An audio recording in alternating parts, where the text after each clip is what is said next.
Hello दोस्तों, नमस्कार। आज हम बात करने वाले हैं बीएड सेकेंड ईयर के कुछ इम्पोर्टेंट टॉपिक पर जो आपके एग्ज़ाम के लिए काफ़ी यूजफुल है तथा हर बार मैक्सिमम पूछी जाती है। इसे आप वेरी वेरी इम्पोर्टेंट मान सकते हैं। तो आइए हम बात करते हैं कुछ इम्पोर्टेंट टॉपिक पे, जैसे पितृसत्ता, यौन भेदभाव और यौन रूढ़ि युक्तियाँ, ये सब क्या है। तो आइए इस पे हम आज चर्चा करते हैं। अगर वीडियो पसंद आए, यूजफुल लगे तो प्लीज़ लाइक करें। तो आइए हम बात करते हैं। सबसे पहले हम जानेंगे कि पितृसत्ता का अर्थ क्या होता है। तो पितृसत्ता शब्द अंग्रेजी के पार्टियार्ची शब्द का हिंदी रूपांतर है।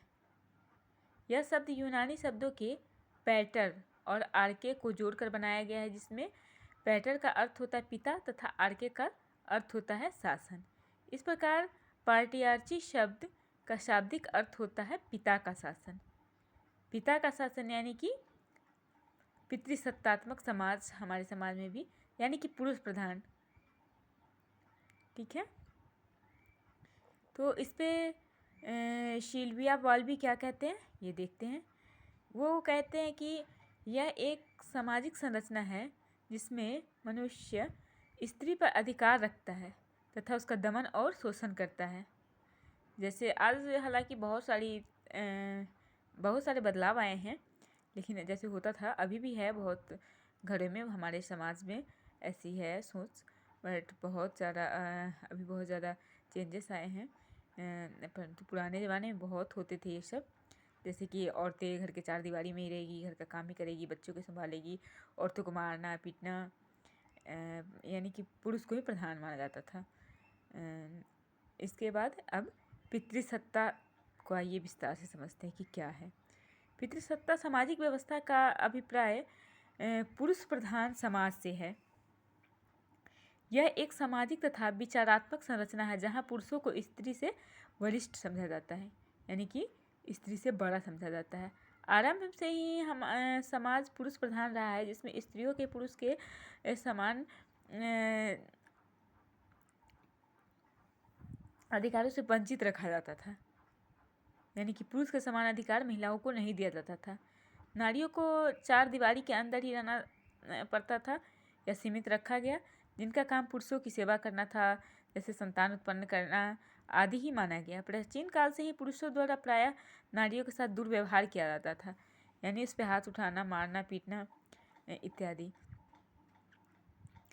जिसके कई उदाहरण आज भी दिखाई देते हैं। जैसे अफगानिस्तान के तालिबान द्वारा स्त्रियों के घर से बाहर बुर्का पहन के जाना, नौकरी तथा उच्च शिक्षा ग्रहण करने के मनाही है, इसका स्पष्ट उदाहरण है।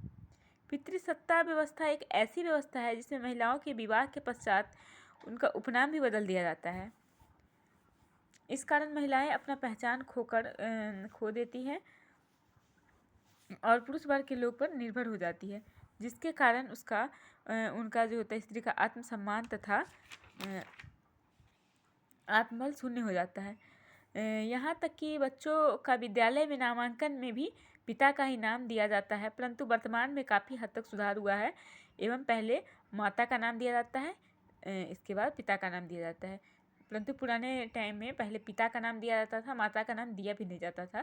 परंतु अभी जैसे बदलाव हुआ है, तो उसमें पहले प्रथम माता का भी नाम दिया जाता है और पिता का भी नाम, लेकिन पहले माता का नाम दिया जाता है। तो आइए, पितृसत्ता सामाजिक व्यवस्था होने के कारण महिलाओं का शोषण केवल पिछड़े देश में ही नहीं बल्कि विकसित देशों में भी मिलती है, जहां उन्हें पुरुषों के समान दर्जा नहीं दिया जाता है और उनके साथ दुर्व्यवहार किया जाता है। यद्यपि आज विश्व के अधिकांश देशों में संविधान तथा कानून द्वारा स्त्रियों के पुरुषों के समान अधिकार दे दिए गए हैं, परंतु व्यवहार में आज भी निर्णय निर्माण प्रक्रिया में बराबर भागीदारी नहीं है और उनके बारे में अधिकतर पुरुष ही निर्णय लेते हैं।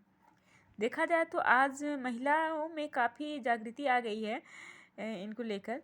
वे अपने को संगठित करके पुरुषों के समान अधिकार तथा समानता प्राप्त करने के लिए संघर्ष करना आरंभ कर दिया है, जिन्हें नारीवाद आंदोलन का नाम भी दिया जाता है। अब लैंगिक पूर्वाग्रह या यौन भेदभाव से क्या मतलब है। यौन यानी लिंग आधारित भेदभाव से महिलाओं के साथ होने वाले भेदभाव से है। अभिप्राय हमारा महिलाओं के साथ होने वाले भेदभाव से है, जहां उनको ना तो समान अधिकार दिए जाते हैं और ना ही पुरुषों के समान अवसर दिए जाते हैं।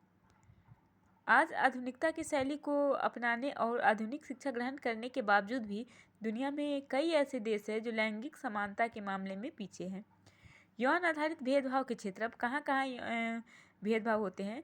यौन आधारित ज़्यादातर तो महिलाओं के साथ ही भेदभाव किया जाता है। तो महिलाओं के साथ सार्वजनिक जीवन में जहाँ भेदभाव बढ़ते हुए दिखाई दे रहे हैं, वहीं व्यावसायिक क्षेत्रों में सहभागिता, विशेषकर ऐसे क्षेत्र में जो पुरुषों के लिए उपयुक्त माने जाते थे, जैसे पुलिस सेवा में, सेना, स्वयंसेवी संगठन आदि में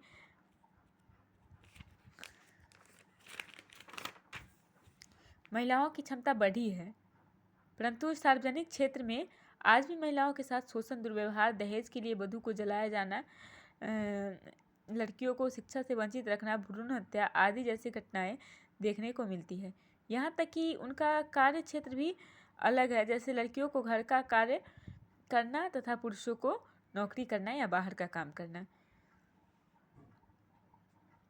यौन आधारित भेदभाव के कारण के बारे में जानते हैं। क्या कारण है? भारतीय समाज में यौन आधारित भेदभाव के कई कारण हो सकते हैं, जो कि निम्नलिखित है। आइए कुछ महत्वपूर्ण क्या क्या है कारण, हम इस पे बात करते हैं। तो पुरुषों पर निर्भरता, शिक्षा का अभाव, बाहरी संसार से संपर्क नहीं, रीति रिवाज, पुरुष प्रधान समाज। अब पुरुष पे निर्भर कैसे है, आइए बात करते हैं। पुरुषों पर निर्भरता, परंपरागत इस भारतीय परिवारों में महिलाओं को सदैव पुरुषों पर निर्भर रहना पड़ता है। उन्हें स्त्री, पत्नी, बहन आदि की भूमिका निभानी पड़ती है। परिवार में पति, पिता और अंततः अपने पुत्रों पर निर्भर रहना ही महिलाओं की नियति रही है। और दूसरा कारण है शिक्षा का अभाव। शिक्षा का अभाव यौन भेदभाव का एक प्रमुख कारण शिक्षा का अभाव भी है, क्योंकि शिक्षा के प्रावधानों से ही सामाजिक गतिशीलता आती है तथा नए अवसर मिलते हैं। औपचारिक शिक्षा व्यवस्था व्यक्ति के आवश्यक कौशलों द्वारा सशक्त करती है। बाहरी संसार के संपर्क में न आना, महिलाओं का घरों तक सीमित रहना ही उनकी इस स्थिति का एक बड़ा कारण है। महिलाओं को घर से बाहर की दुनिया से संपर्क के अवसर नहीं मिलते हैं। इस कारण महिलाओं की सहभागिता की कमी, उनके अंदर कौशल निर्माण नहीं हो पाता है। इसके बाद रीति रिवाज, जो पौराणिक रीति रिवाज है उस पर, पारंपरिक रीति रिवाज भी महिलाओं की इस दशा के लिए जिम्मेदार है। इन नियमों के अनुसार ही महिलाओं को घर में रहना, पुरुषों की सेवा करना है आदि जो ऐसी है, इस प्रकार की जो धारणाएं हैं मन में, वो समाज को दीमक की तरह खा रहे हैं, चाट रहे हैं। पुरुष प्रधान समाज, आरंभ से ही हमारा समाज पितृ प्रधान रहा है, जिसके अंतर्गत सिर्फ पुरुष ही घर का निर्णय ले सकते हैं। पिता की जमीन पर पहला हक लड़के का ही है। यहाँ तक कि स्त्रियों को कोई अधिकार नहीं दिया जाता है, अगर दिया भी जाता है तो नाम मात्र सिर्फ। इस प्रकार हमारी सामाजिक संरचना पुरुषत्व तथा नारीत्व की भूमिका बचपन से ही निर्धारित हो जाती है।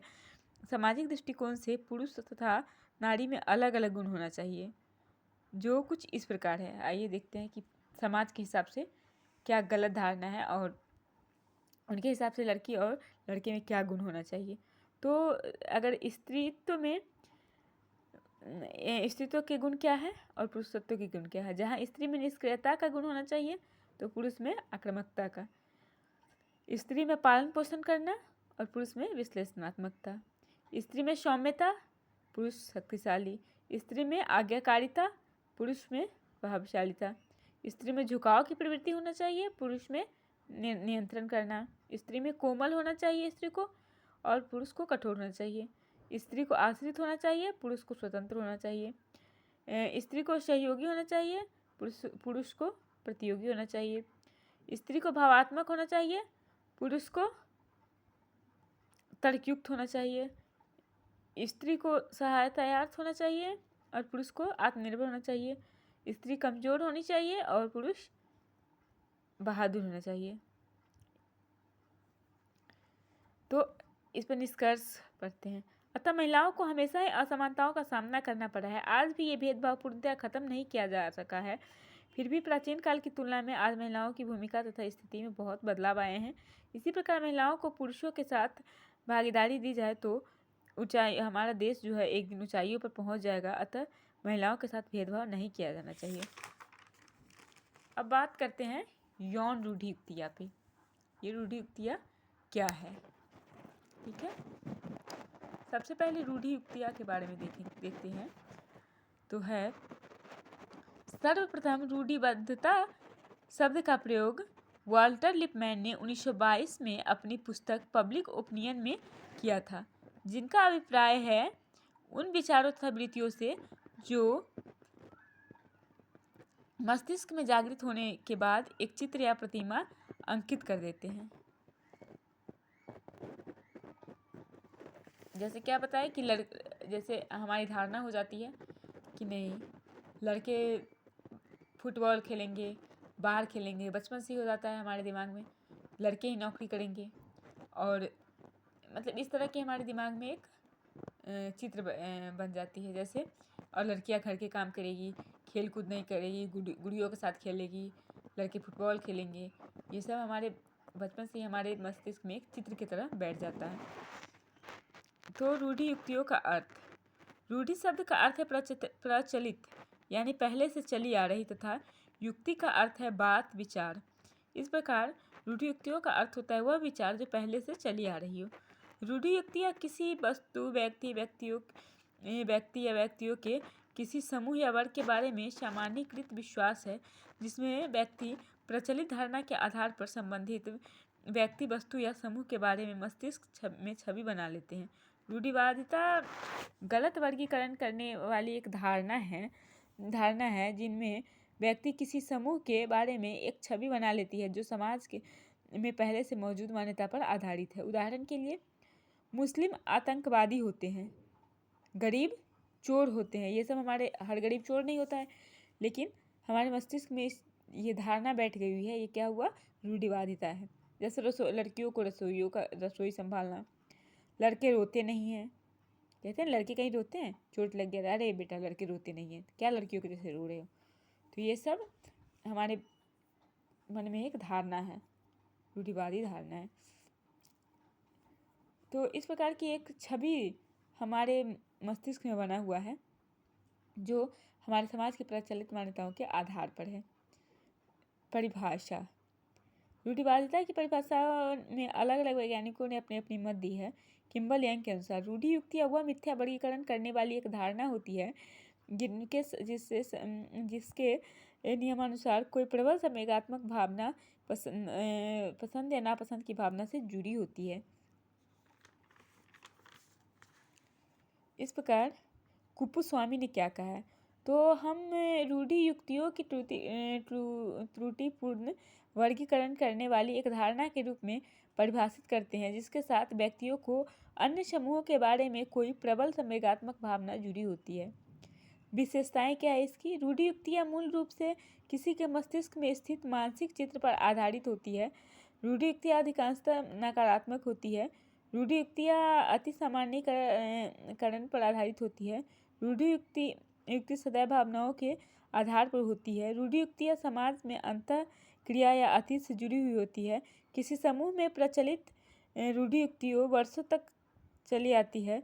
रूढ़ियुक्तियाँ पूर्वाग्रह के विकास में सहायक है। रूढ़ियुक्तियों आसानी से बदली नहीं जा सकती है।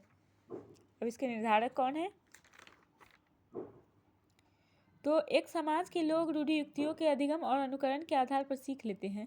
प्रतिष्ठा सुधार की रूढ़ियुक्तियों के विकास में सहायक है। समाज के साधारण लोग रूढ़ियुक्तियों को इसलिए स्वीकार करते हैं क्योंकि समाज के प्रतिष्ठित लोग इसे मानते हैं। समाज के नई पीढ़ी के लोग इनको सांस्कृतिक परंपरा के साथ में इसलिए स्वीकार कर लेते हैं क्योंकि समाज के अधिकांश लोग इसे वर्षों से स्वीकार करते आए हैं। लिंग भूमिका तथा रूढ़ियुक्तियाँ। अब रूढ़ियुक्तियाँ में लिंग की क्या भूमिका है? लिंग रूढ़ियुक्तियों व धारणाएँ हैं जो हम पुरुष एवं महिलाओं के बारे में अपने मन में रखते हैं। जैसे महिलाओं को सहनशील, गृहिणी, नम्र होनी चाहिए, जबकि लड़कों को परिवार संभालने वाला, चुस्त दुरुस्त, संरक्षक आदि होना चाहिए। प्रत्येक समाज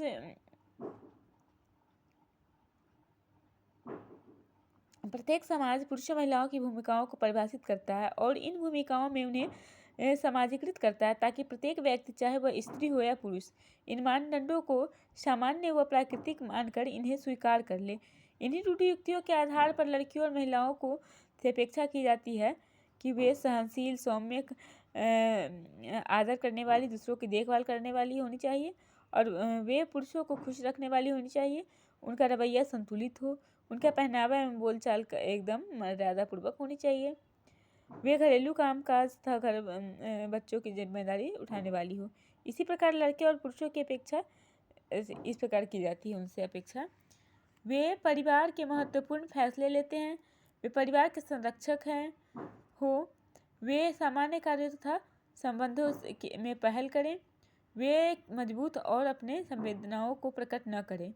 लिंग रूढ़ि युक्तियों का हमारे समाज में लड़के तथा लड़कियों पर गहरा प्रभाव पड़ा है। जैसे लड़कियों के स्वास्थ्य में लड़कों की तुलना में कम ध्यान दिया जाता है, लड़कों के लिए पढ़ाई करना अनिवार्य नहीं माना जाता है, लड़कियों को लिए पढ़ाई करना अनिवार्य नहीं माना जाता है, जबकि लड़कों को शिक्षा की प्राथमिकता दी जाती है।